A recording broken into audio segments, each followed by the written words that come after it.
Hello my dear friends, welcome to my channel. Friends, in our previous videos we have seen that how we can create our get request, and then we have also discussed about our post request, and we have also discussed that how we can create our put request. Now in this particular video we will see that how we can create our delete APIs. So here I have created a method with the name delete customer, and we will use this particular method to remove the customer details from our repository. So we have marked our delete customer method with @delete mapping annotation. So my dear friends, when we have to create and delete APIs in our Spring Boot application, then in that case we have to use an annotation that is @delete mapping. And here we are providing the path value for our value attribute. So our delete API will be identified by this particular path. So here we are having an slash customer, and then we are passing an customer ID as path variable. So here we have used an @path variable annotation with our customer ID parameter, which we are passing to our delete customer method. So the value of this path variable we will get from our URL. Now let us see the implementation of our delete customer method. So here I am calling the remove customer method of our customer service implementation class, and here we are passing the customer ID whose value which we are getting from path variable. So before removing the customer details, we are first checking that whether the customer details is there or not. And if this particular customer details is not there in a repository, then in that case we are throwing an exception as no customer available with this particular customer ID. And if customer detail is there, then in that case we are removing the customer details from our repo. And after removing the customer, we have defined an success message as customer deleted successfully. And then we have created an response entity object, and we are passing an success message and status code as 200. Now let us try to test our delete API by using Postman.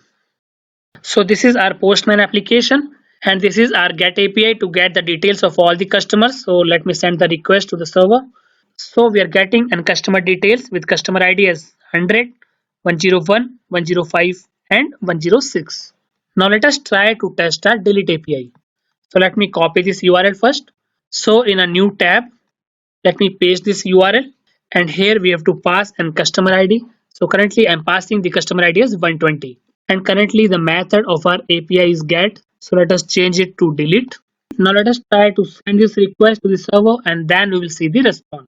So friends, here you can see that our server has responded with a response code as 500 and with messages no customer available with customer ID as 120. So friends, as we have already seen that there is no customer with customer ID as 120. Now let us try to delete the customer with customer ID as 100. So let us provide the customer ID as 100. Now let us send the request.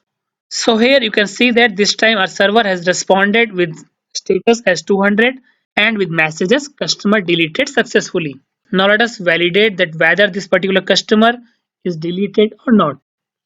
So this is our get request to get the details of all the customers. So let us send this request to the server, and then we will get the updated data from this server. So friends, here you can see that we are getting a response from the server. So we are having a customer detail with customer ID is 101 and then 105 and then 106. So the customer data is deleted for customer ID is 100. Let us try to delete the customer with customer ID as 101. Let me send the request, and here we got the response as customer deleted successfully. Now let us delete one more customer with customer ID as 105. Now let us send this request to the server. So here again we got the response as customer deleted successfully. Now let us see that whether customer with customer ID as 101 and 105 is deleted or not. Let me send the request again. So here you can see that we get the response from the server, and there is only one customer detail available with customer ID as 106. So friends, I hope that you are able to understand that how simply we can create a delete request. So friends, in this particular tutorial series, we have discussed about the creation of a Spring Boot application. So we started with understanding an Spring Boot application, and then we discussed about how we can create a model class, and then we discussed that how we can create our DAO layer, and then we started with an implementation of service class, and then we discussed about exception handling in Spring Boot application. And finally, we discussed about controller package. So inside controller, we discussed that how we can create an REST controller for our Spring Boot application. And then we discussed about the implementation of GET APIs, POST API, PUT API, and DELETE API. So friends, if you like the content of this tutorial series, then you can like, share and subscribe my channel and press the bell icon for getting all the details of my upcoming tutorials.